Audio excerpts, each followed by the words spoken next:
Hi guys! Welcome to Calariga, Philippines. Close to nature, close to God. Sa ano to guys? Sa Nasugbu, Batangas. Tingnan naman yung hanging bridge nila. Ang tibay na hanging bridge nila kasi mga bakal. Tapos, mga kalawangin na pero matitibay. Tapos meron silang malalaking, ay may patay na kuy. Ang lalaki ng kuy nila para mga elepante. Mini lake. Mini pond. Fish pond. Wow, ang ganda naman. Kasi hindi siya umuuga.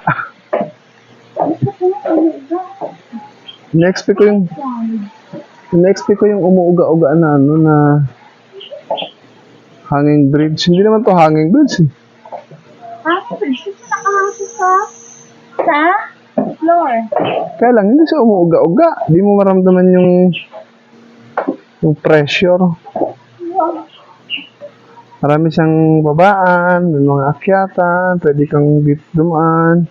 Yan, may hilo kayo sa nagbibideo. Pasensya na po. Diba? Yan, mga tagus-tagusan.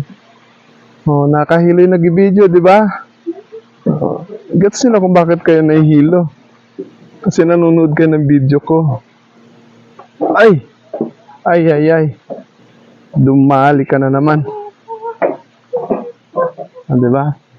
Para ka lang, ayan, pwede ka namang bumaba dito. Punta ka doon. Ayun. Napakalaki ng anong to.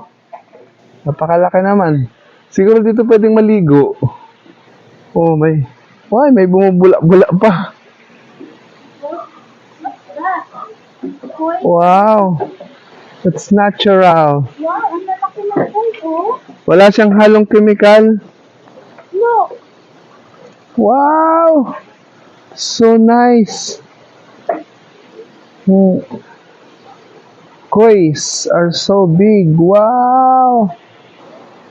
Kois. Tapos meron siyang natural gas. May natural gas tawag yun. Natural gas. Wow! May natural gas, diba?